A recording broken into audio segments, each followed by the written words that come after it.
नमस्कार दोस्तों।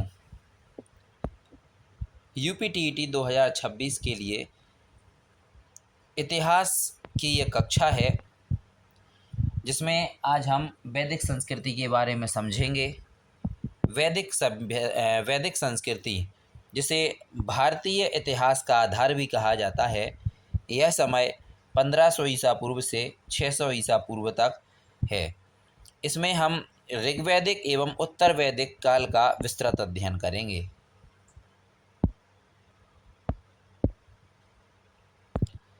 तो हम इसका परिचय समझ लेते हैं वैदिक संस्कृति का। वैदिक संस्कृति हड़प्पा सभ्यता के पतन के बाद भारत में आर्यों द्वारा जब ग्रामीण सभ्यता विकसित की गई, तब हमारी वैदिक संस्कृति शुरू होती है। यानी कि वैदिक संस्कृति को आर्यों ने शुरू किया। स्रोत, वैदिक संस्कृति के क्या स्रोत हैं? तो वेदों पर आधारित होने के कारण इसे वैदिक सभ्यता कहा गया। ठीक है, तो क्वेश्चन यहाँ से भी बन जाता है कि इसे वैदिक सभ्यता क्यों कहा गया? तो वेदों पर आधारित होने के कारण इसे वैदिक सभ्यता कहा जाता है। इसका विभाजन, वैदिक सभ्यता का जो विभाजन है वो पूर्व वैदिक काल और ऋग्वैदिक काल में है, उसके बाद उत्तर वैदिक काल में। तो पूर्व वैदिक काल, जिसे ऋग्वैदिक काल भी कहा जाता है, वो 1500 ईसा पूर्व से 1000 ईसा पूर्व है। और उत्तर वैदिक काल जो है वो 1000 से 600 ईसा पूर्व में है। वैदिक साहित्य के बारे में हम जान लेते हैं। तो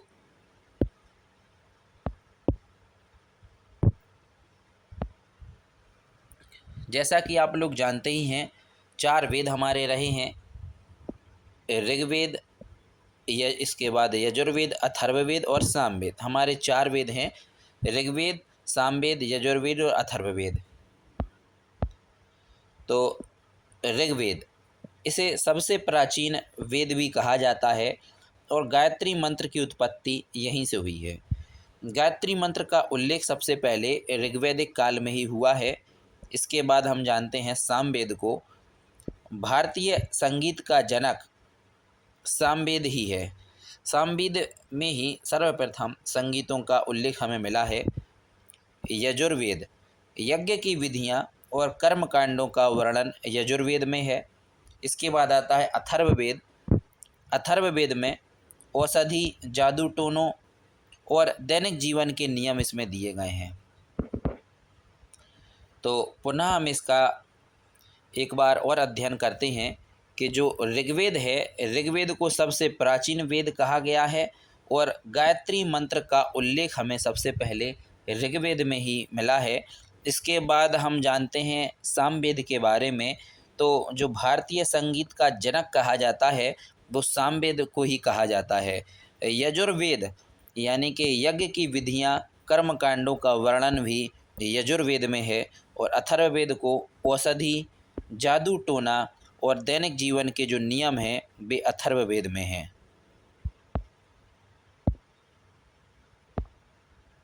अब वैदिक संस्कृति के सामाजिक जीवन के बारे में हम अध्ययन करेंगे।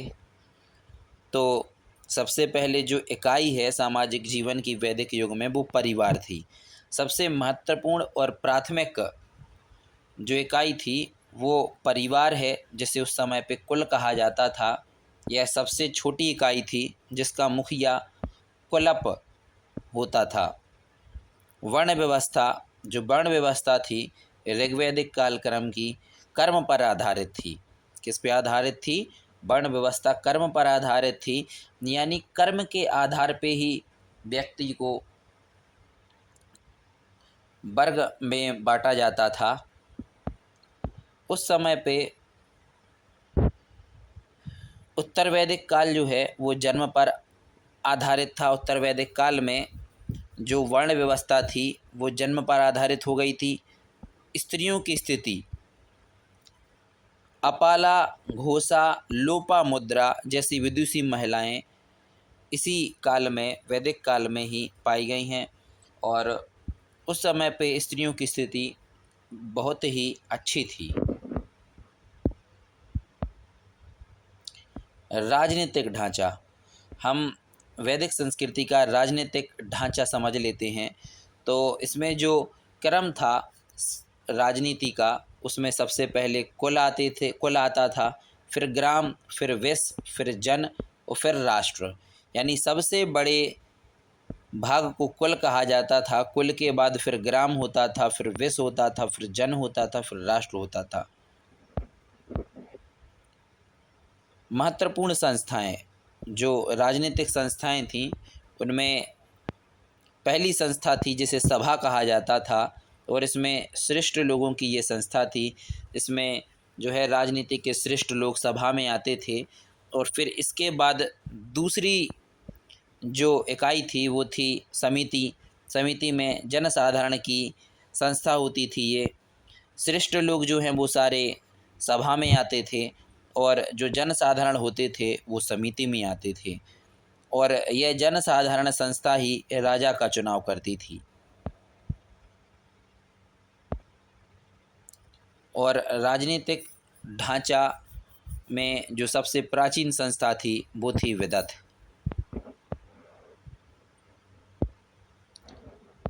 आर्थिक जीवन। अब हम समझते हैं जो वैदिक संस्कृति है उसका आर्थिक जीवन कैसा था। तो ऋग्वैदिक काल में मुख्य आधार था पशुपालन। पशुओं को पाल करके लोग अपनी आजीविका चलाते थे। गाय को इस समय पे अघन्या कहा जाता था। गाय को ऋग्वैदिक काल में अघन्या कहा जाता था। मोस्ट इम्पॉर्टेंट क्वेश्चन, गाय को उस समय पे अघन्या कहा जाता था। उत्तर वैदिक काल में कृषि मुख्य व्यवसाय बना। ये भी इम्पोर्टेंट क्वेश्चन है कि उत्तर वैदिक काल में मुख्य व्यवसाय क्या था। तो उत्तर वैदिक काल में मुख्य व्यवसाय कृषि था। धातु कौन सी थी उस समय पे? तो तांबा। और तांबे को उस समय पे अयस कहा जाता था।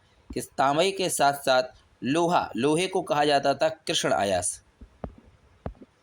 तो उस समय पे जो धातुएं थीं वो थीं तांबा और लोहा। तांबा और लोहा।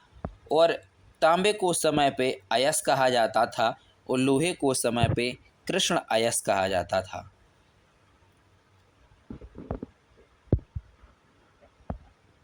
अब हम धार्मिक स्थिति का समझ लेते हैं, धार्मिक स्थिति को समझते हैं। तो प्राकृतिक पूजा। वैदिक संस्कृति में प्रकृति को ही पूजा जाता था। प्रकृति की पूजा का मतलब है कि प्रकृति के स्वामी, जैसे कि वर्षा, आग, आकाश, सूर्य, चंद्रमा, इन सब की पूजा होती थी। प्रकृति की पूजा किस प्रकार से प्राकृतिक पूजा होती थी देखें। इसमें इंद्र भगवान, जिन्हें वर्षा का देवता भी कहा जाता है, इंद्र भगवान, अग्नि और वरुण, इनकी पूजा होती थी। इंद्र जो कि सबसे प्रतापी देवता कहे जाते हैं, उस समय पे जो है सबसे प्रतापी देवता इंद्र को कहा जाता था। पुरंदर, किलों को तोड़ने वाला। परिवर्तन, उस समय पे क्या परिवर्तन हुए? उत्तर वैदिक काल में प्रजापति सबसे सर्वोच्च देवता बने और यज्ञों का महत्व बढ़ गया। दर्शन एवं उपनिषद। दर्शन एवं उपनिषद। उपनिषद वेदों का अंतिम भाग। वेदांत, उपनिषद जो है वेदों का अंतिम भाग वेदांत कहलाता था, जिनकी संख्या 108 थी। यानी कि 108 उपनिषद उस समय पे थे। सत्यमेव जयते, सत्य की ही जीत हो। मुंडकोपनिषद, मुंडकोपनिषद से लिया गया है जो सत्यमेव शब्द है। हाँ, तो हम समझते हैं मोस्ट इम्पॉर्टेंट चीज़ जो वैदिक संस्कृति से हमें मिली है, सत्यमेव जयते। आपने कोर्ट कचहरी में लिखा देखा होगा, सत्यमेव जयते मुंडकोपनिषद से लिया गया है। दर्शन सांख्य, योग, न्याय, वैशेषिक, मीमांसा और वेदांत षड दर्शन।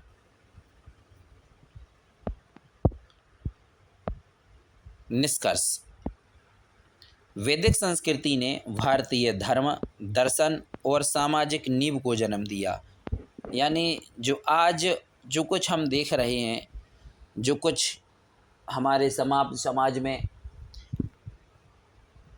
4 वर्ण प्राचीन समय में विभाजित थे, ब्राह्मण, क्षत्रिय, वैश्य, शूद्र, वे धर्मों, लेकिन वैदिक संस्कृति में वे जन्म पर आधारित नहीं होते थे, कर्म पर आधारित होते थे। वैदिक संस्कृति से ही ये युग आगे बढ़ा। वैदिक संस्कृति ने भारतीय धर्म, दर्शन और सामाजिक नींव को जन्म दिया। Thanks for watching. इस तरह की जो हमारी इतिहास की वीडियो है यूपीटीईटी के लिए, उनको देखने के लिए हमारे चैनल को सब्सक्राइब करें, लाइक करें। Thanks for watching.